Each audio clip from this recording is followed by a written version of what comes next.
नमस्कार, मी रचना विचारे. महाराष्ट्र कॉलिंगमध्ये तुम्हा सर्वांचं मनापासून स्वागत. मला माहिती आहे या कार्यक्रमाची तुम्ही सर्वजण खूप आतुरतेने वाट पाहत असता आणि हां, खास करून जेव्हा गेस्ट म्हणून आपल्याकडे वास्तुतज्ञ ज्योतिर्विद आनंद पिंपळकर असतील तर कार्यक्रमाचं वेगळं वर्णन करायची काय गरज असते म्हणा. तर स्वागत करूया वास्तुतज्ञ ज्योतिर्विद आनंद पिंपळकर यांचं. ओम साईराम सर, नमस्कार. महाराष्ट्र कॉलिंगमध्ये मनापासून स्वागत. आजचा विषय सुद्धा खूप स्पेशल आहे आमचा. आपण नेहमीच पत्रिका बघत असतो. पत्रिकेवरून माणसाचं पूर्वीचं आयुष्य, भविष्यात काय घडणार आहे, त्याचा स्वभाव कसा आहे, काय काय त्याच्या आयुष्यात आणखी नवीन नवीन घटना त्याच्या समोर येणार आहेत, या सगळ्या गोष्टींचा उहापोह खरं तर पत्रिकेच्या अनुषंगाने आपण नेहमीच मांडत असतो. पण आज थोडासा हटके विषय आपण ज्याला म्हणता येईल, जो आतापर्यंत कधीच कोणी अभ्यासलेला नाहीये, हाताळलेला नाहीये, असा विषय घेऊन आम्ही तुमच्या समोर आज आलेलो आहे. तो म्हणजे स्वाक्षरीवरून नेमका तुमचा स्वभाव कसा आहे हे आज आपल्याला खुद्द आनंद पिंपळकर सांगणार आहे. त्यामुळे अर्थातच कार्यक्रमाला सुरुवात करायची आहे. पण हो, या कार्यक्रमाच्या अनुषंगाने, या विषयाच्या अनुषंगाने तुमच्या मनात जर काही प्रश्न असतील माझ्याप्रमाणेच, तर तुम्ही ते अगदी आम्हाला थेट विचारू शकता. नंबर लिहून घ्या, 02266843333. कार्यक्रमाला सुरुवात करूया. सर, स्वाक्षरी अर्थात स्वाक्षरी करता येण्यासाठी माणूस शिक्षित असला पाहिजे, सुशिक्षित असला पाहिजे, हस्ताक्षरा त्याच्या हाताखालून गेलं पाहिजे, हस्ताक्षर सुंदर असेल तर अर्थातच. इथे मी तुला खोडतो की स्वाक्षरीला माणसाला लिहायला यायला पाहिजे हे मला मान्य आहे.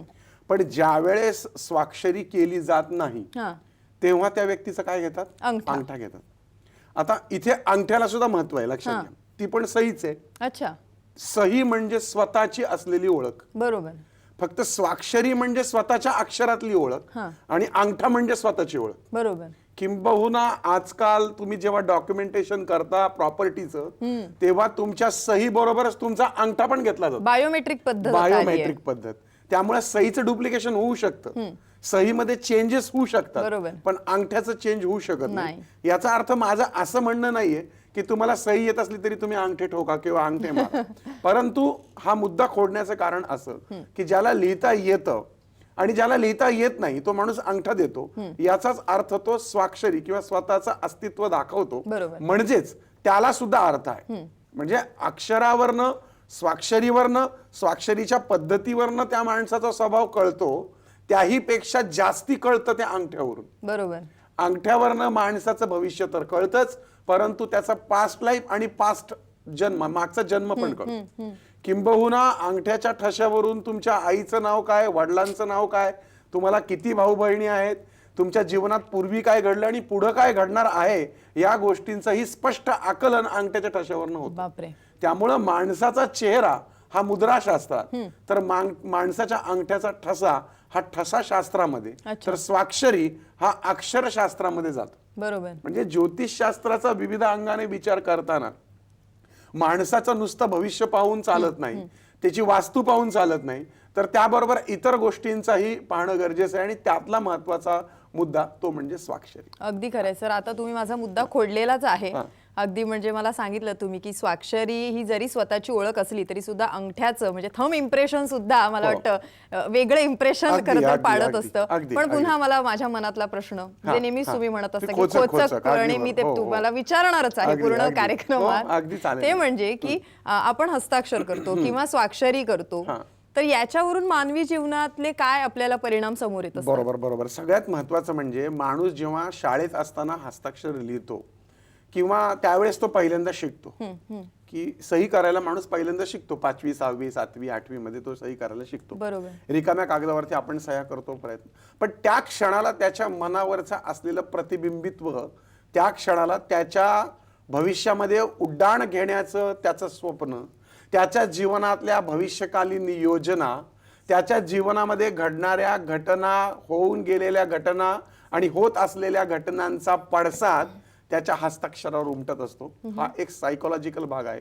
आणि त्याच्यामुळं ज्या क्षणाला सहीची सुरुवात होते, जे लोक नुकतेच अक्षर म्हणजे ज्यांना शून्य आहेत त्यांनी आत्ता सही शिकली, तर तो क्षण, ज्या क्षणाला ते सही शिकले, किंवा सुशिक्षित माणसं 4थी 5वी 6वीत सही शिकले, सही अशी मी करणार आहे, किंवा ज्या क्षणाला सही त्यांनी बदलली की मला आता पॅन कार्डवर किंवा चेकबुक्सवरती अशा पद्धतीची सही करायची आहे, त्यावेळेस त्यांची असलेली मानसिकता, त्यांच्या स्वभावातले पैलू, त्यांच्या भविष्यकालीन असलेल्या मनातल्या योजना, त्यांचं पूर्व आयुष्य शिवाय मागच्या जन्मात घडलेल्या घटनांमुळे त्यांची या जन्मातली कर्म हे सगळं त्या हस्ताक्षरातनं प्रतीत होतं अच्छा. आणि त्याच्यावरनं त्याचा स्वभाव डिटेक्ट होतो. निश्चित. आणि त्यामुळं परदेशामध्ये सुद्धा खूप साऱ्या अशा फॅकल्टीज आहेत आपल्याचकडे नाही. म्हणजे आपण म्हणतो की भारत हा धर्माचा, संस्काराचा आणि ज्योतिषशास्त्राशी संबंधित ग्रह तारे नक्षत्रांचा, अगदीच वाईट भाषेत म्हणजे जादू करणाऱ्यांचा, गारुड्यांचा वगैरे वगैरे असं म्हटलं जातं. पण या देशाला परंपरा जी आहे ही अत्यंत ज्ञानाची परंपरा आहे. मध्यंतरीच्या कालावधीमध्ये याच्यामध्ये अशा पद्धतीच्या चुकीच्या गोष्टी घडल्या असतील, पण याचा अर्थ असा नाही की हे पूर्ण शास्त्रच म्हणजे बेदखल करण्यासारखं आहे. त्यातला स्वाक्षरी हा मुद्दा खूप महत्वाचा आहे. आणि स्वाक्षरी हे माणसाच्या मनाचं प्रतिबिंब आहे. मनाचं प्रतिबिंब. निश्चितपणे सर, अर्थातच पुढेही प्रश्न जाणून घ्यायचे पण त्यात एक फोन आलाय. पुण्याहून अक्षय बोलतात आपल्याशी. बोला अक्षय, प्रश्न विचारा. Hello sir. हा बोला. हा सर, मी आहे ना तर जॉब साठी ना कंपनीत शोरूम मध्ये जातो. मी रिझ्यूम देतो त्यांना. बरं. ते मला म्हणते की आज उद्या करा. मी त्यांना फोन करतो परत, पण ते मला परत काय रिप्लाय देत नाही. तुमची जन्मतारीख सांगता येईल का तुम्हाला? 27/3/1995. हा, वेळ सांगा. 27/3/95. हो, वेळ सांगा. वेळ 5:23 सकाळी. आणि ठिकाण काय? वडकी, जिल्हा पुणे. हा, जिल्हा पुणे. बरं, आता फक्त कामाच्या संदर्भामध्ये तुम्हाला प्रॉब्लेम्स येत आहेत म्हणजे? हा. बरं, आणि शिक्षण काय झालंय? डिप्लोमा झाला सर, मेकॅनिकल. बरं, हे बघा, मकर राशी हे श्रवण नक्षत्र आहे तुमचं पत्रिकेमध्ये. म्हणजे त्याच्यामुळे काय आहे की मकर राशीचा स्वामी शनी आहे आणि त्यामुळे तुम्ही टेक्निकल क्षेत्राशी संबंधित काम करताय. परंतु तुमचा जो ऊर्जित काळ आहे तो 2017 सालानंतर आहे. म्हणजे तुमच्या राशीला जेव्हा 7.5 लागेल तेव्हा तुमचं भलं होणार आहे. तोपर्यंत तुम्हाला स्ट्रगल आहे. मुळामध्ये हे मकर रास ही थोडीशी स्ट्रगल करणारी रास आहे. प्रत्येक गोष्ट उशिरा करणारी रास आहे. आणि मकरेचा स्वामी शनी असल्यामुळे शनी हा एक मंद ग्रह आहे. त्यामुळे जीवनामध्ये होणारी प्रगती मंदपणाने असते. मकरेची लोक कामाला लागली की तुफान काम करतात, नाही त्यावेळी प्रचंड आळशीपणा करतात. हा त्यांचा गुणधर्म त्यांच्या कामाच्या ठिकाणी त्यांना नेहमी त्रासदायक ठरू शकतो. याशिवाय मकरेची लोक अतिशय मगरीच्या कातडीची असतात. त्यामुळे त्यांना 1000 वेळा जरी एखादं काम सांगितलं तरी ते ऐकायचंच नाही, ही प्रवृत्ती असते. याशिवाय त्यांचं जे पूर्ण स्ट्रक्चर असतं म्हणजे शरीर, त्याच्यावरती शनीचा अंमल असतो. त्यामुळे आपण म्हणतो ना की काही लोकांना पाहिल्यावर खूप छान वाटतं, काही लोकांना पाहिल्यावर उगाचच राग येतो, तर काही लोकांना पाहिल्यावर ते असं वाटतं यार कन्फ्यूज होऊन जातो माणूस. तर मकरेच्या लोकांच्या बाबतीत तशा घटना घडू शकतात. यासाठी तुम्हाला आता 2017 नंतर जरी भवितव्य उज्ज्वल असलं तरी सुद्धा आता तुम्ही या 2 वर्षात करायचं काय हा जर प्रश्न असेल तर डाव्या हाताच्या मधल्या बोटामध्ये एक लोखंडाची अंगठी घालून टाका. घरातल्या पूजेमध्ये एक मेरू श्रीयंत्र ठेवा जे धनवृद्धिकारक आहे. मेरू श्रीयंत्र कोणत्याही पूजेच्या दुकानामध्ये तुम्हाला मिळून जाईल. याशिवाय तुमच्या पत्रिकेनुसार तुमचा शनी फारच स्ट्रॉंग आहे. त्यामुळे जर तुम्ही ब्ल्यू सफायर किंवा नीलमणी म्हणतो आपण, असा नीलमणी आपण चांदीत वापरला उजव्या हाताच्या मधल्या बोटात तर त्याचा निश्चित चांगला फायदा होईल. पण ज्यावेळेस तुम्ही नीलमणी वापराल त्यावेळेस डाव्या हाताच्या मधल्या बोटातली लोखंडाची अंगठी मात्र काढून टाकायचे. याशिवाय तुम्ही जो बूट वापरता त्या बुटामध्ये डाव्या टाचेखाली तुम्ही लोखंडाचा एक पातळ पत्रा, अर्थात तो लागणार नाही असा, पायाला जखम होणार नाही अशा पद्धतीने एक पातळ पत्रा, तुमची टाच त्याच्यावर पडेल अशा पद्धतीने तुम्ही बसून घ्या आणि मला निश्चित फरक सांगा. तुम्हाला खूप चांगला अनुभव येईल. सर, पुन्हा एकदा आपल्या विषयाकडे वळते. स्वाक्षरीचा विषय आपण घेतलाय आणि स्वाक्षरीमुळे मानवाच्या जीवनावर काय काय परिणाम होतात याच्यावरच खरं तर आपण बोलतो. खरं आपल्याला तशा अपेक्षित आहे. अगदी खरं. त्यामुळं तुम्हाला तुमच्या स्वाक्षरीविषयी काही विचारायचं असेल तर ते खूप जास्त निश्चितपणे मी पण विचारणार आहे की माझी स्वाक्षरी सुद्धा मी दाखवणार आहे. मला पण जाणून घ्यायचंय की निश्चितपणे माझा स्वभाव जो मला माहितीये खरंच तो सरांना वाटतोय का. पण त्याआधी सर मला हे विचारायचंय की स्वाक्षरीचे पण प्रकार असतात का? बरोबर. आता पहा की जनरली आपण पाहतो की एक नाव आहे, त्या सरळ लिहिणं, सरळ आनंद पिंपळकर, बस. एक असं नाव आहे की आनंद पिंपळकर उभं लिहिलं जातं, किंवा एक असं नाव आहे की रचना विचारे तिरकं लिहिलं जातं, किंवा र मोठा काढला जातो, त्याच्या पुढच्या रचा जो तो गोल आहे तो आणखीन मोठा केला जातो, असंही आहे. असंख्य प्रकार आहेत. म्हणजे जसं व्यक्ती तितक्या प्रकृती तसं व्यक्ती तितक्या स्वाक्षरी. अच्छा. परंतु प्रत्येकातनं स्वभाव मात्र प्रतिबिंबित होतो. काही लोक शांत असतात, ते काही लोक धूर्त असतात, ते पण कळतं. काही लोक कन्फ्युज माइंडेड असतात, त्यांना काही कळतच नाही, गोंधळलेले असतात, ते पण कळतं. माणसाचा चिकटपणा कळतो सहीवरनं, माणसाची उदार प्रवृत्ती पण कळते. अशा बऱ्याचशा गोष्टी यातनं कळतात. किंबहुना कालच मी एका अतिशय योग्य अशा ठिकाणी एक भेट दिली. काल मी येवल्यामध्ये गेलो होतो आणि येवल्यामध्ये पंकज पारख यांच्या घरी मी व्हिजिट केली. एकंदरीत त्यांना गोल्ड मॅन म्हणून संबोधलं जातं. ते त्या ठिकाणचे नगराध्यक्ष आहे आणि गेले 25 वर्ष राजकारणामध्ये आहेत. त्यांचा शर्ट पण सोन्याचा, त्यांचा बूट पण सोन्याचा आणि माझं स्वागत पण त्यांनी छान असं सुवर्ण कमळ आणि सोन्याचा नारळ देऊन केलं. आणि एकंदरीत संपूर्ण शरीरावरती अंगावरती एक 5-10 किलो सोनं असावं.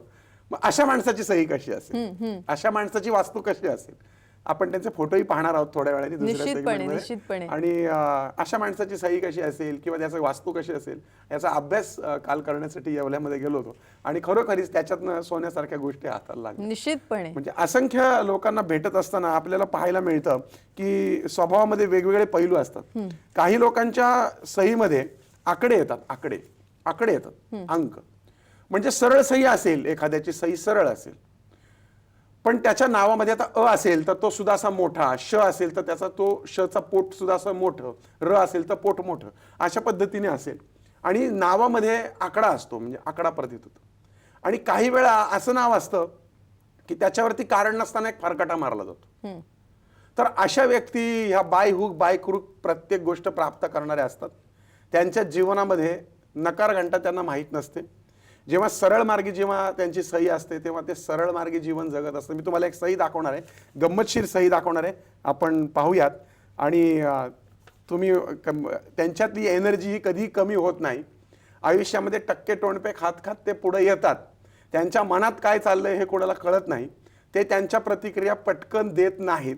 भविष्यामध्ये प्रचंड मोठी उड्डाण घेण्याची ताकद असते. त्यांच्या हातून अद्वितीय कार्य होण्याची शक्यता असते. त्यांच्या सहीमध्ये वेगवेगळे आकडे दिसतात, जसं की 4, 5, 6. तर ते त्यांच्या प्रवृत्तीचं प्रतीक मानलं जातं. आणि अर्थातच ही सही आपण पाहतोय माननीय शरद पवार साहेबांची.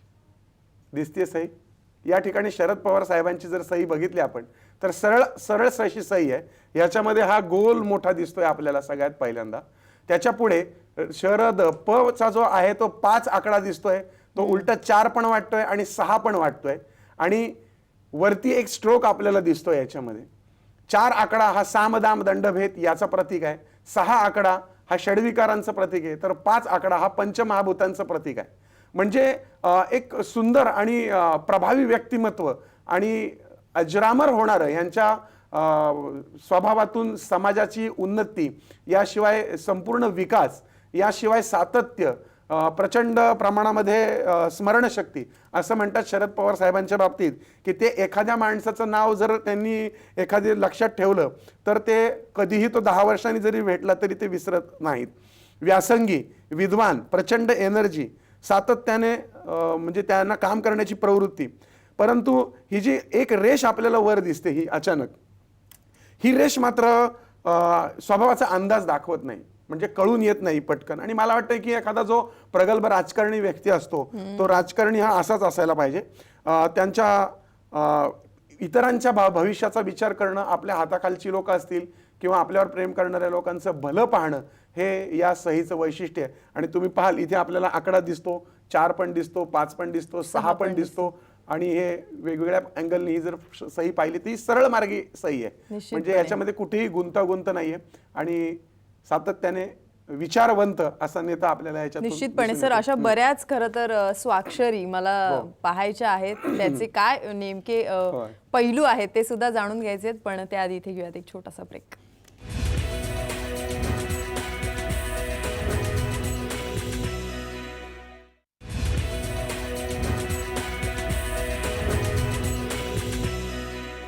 महाराष्ट्र कॉलिंगमध्ये तुम्हा सर्वांचं मनापासून स्वागत. महाराष्ट्राचे लाडके नेते शरद पवार यांची स्वाक्षरी आपण पाहिली. काय आहेत त्या स्वाक्षरीचे पैलू ते सुद्धा खरं तर आनंद पिंपळकर यांच्याकडून आपण जाणून घेतले.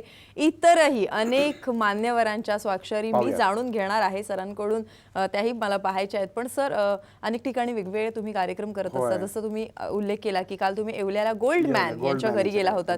तर कार्यक्रम करत असताना तिकडे काही फोटो सुद्धा तुम्ही काढत असतात. आणि एक अनुभव, एक आपल्या तिची आठवण राहावी. खरोखरीच माझ्या दृष्टीने सगळे क्षण म्हणजे दुर्मिळच क्षण आहेत.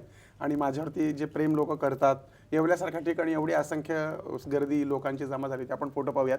हे गोल्डमॅन आहेत, त्यांच्या पत्नी आणि कुटुंबासह. सर, मला वाटतं हाच त्यांचा तो जो शर्ट shirt. आहे त्या शर्ट आहे हा सोन्याचा आहे. आता हे त्यांचे बूट दिसत नाहीयेत, परंतु अतिशय हसमुख हे आमचे सोनवणे साहेब आहेत. एक चांगले डिरेक्टर आहेत, येवल्यावरती त्यांनी फिल्म केलेली आहे आणि संजू सोनवणे त्यांचं नाव आहे.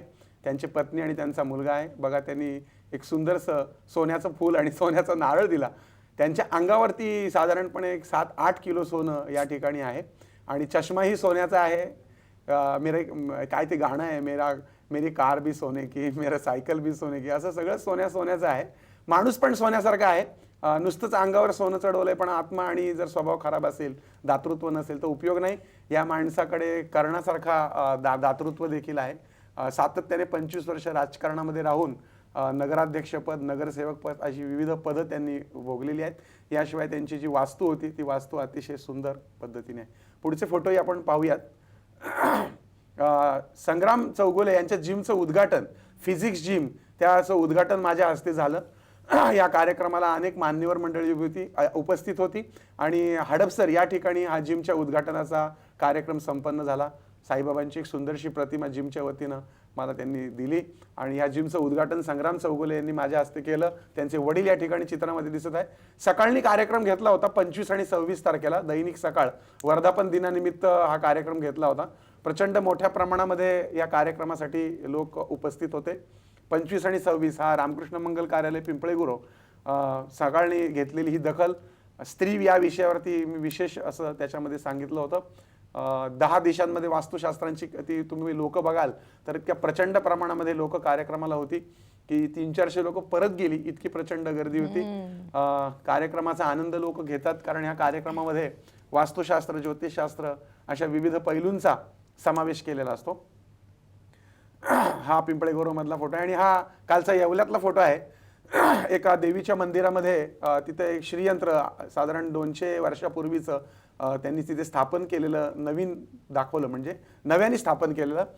ते कशा पद्धतीने स्थापन केले ते योग्य आहे का असं त्यांनी विचारलं. त्या भागातले जुने जाणते कार्यकर्ते, महिला भगिनी मोठ्या प्रमाणावरती उपस्थित होत्या. तिथले स्वामी समर्थ सेवा मंडळाचे कार्यकर्ते होते आणि येवल्यामध्ये अगदी प्रचंड मोठ्या प्रमाणामध्ये स्वागत करण्यात आलं आणि खरोखरीच आनंदी वास्तूला येवलेकरांनी जे भरभरून प्रेम दिलं. या ठिकाणी संजू सोनवणे दिसतात, आमचे मित्रमंडळी या ठिकाणी आहेत. अशा पद्धतीने माफ करा, आपण हे फोटो पाहिलेले आहेत. सर, मी स्वतः पाहिलेलं आहे. तुमच्या कार्यक्रमाला मी स्वतः आले होते, त्यामुळे मला माहिती आहे की लोक किती भरभरून प्रेम करतात आणि मला वाटतं की सर हे खरं सांगू का, म्हणजे एखाद्या चित्रपट अभिनेत्याला बघायला जशी अगदी गर्दी खरं, होते, अगदी सह्या खरं. फोटो हे घेत मी याची देही याची डोळा अनुभवलेलं आहे. आणि मला खरोखरीच या गोष्टींची अपेक्षा नाही, कारण माझी अपेक्षा एकच आहे की जास्तीत जास्त ज्ञान लोकांपर्यंत अगदी पोहोचेल. खरं. आज वास्तुतज्ञ एवढ्या मोठ्या प्रमाणात आहेत, ज्योतिषी एवढ्या मोठ्या प्रमाणात आहेत, पण ह्यात सुद्धा अगदी निवडून माझ्यावरती लोक एवढं प्रचंड प्रेम करतात आणि खरोखरीच त्याचं म्हणजे पण सर, नेहमी मला वेळोवेळी या सगळ्या जेव्हा गोष्टी येतात, जेव्हा ही प्रसिद्धी जेव्हा समोर असते, तेव्हा मला सातत्याने आपल्या एका कार्यक्रमाची आठवण येते.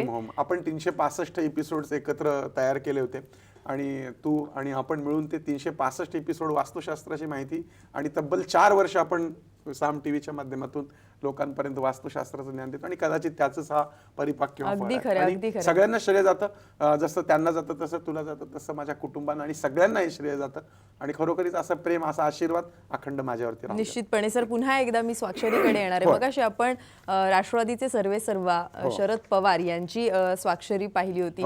आता भारताचे जे पंतप्रधान आहेत नरेंद्र मोदी, आपण पाहतोय की नमोचा जयघोष सगळीकडे आपल्याला पाहायला मिळतो. नुसतं भारतातच नाही तर जगभरात तो डंका पिटताना आपण पाहतोय.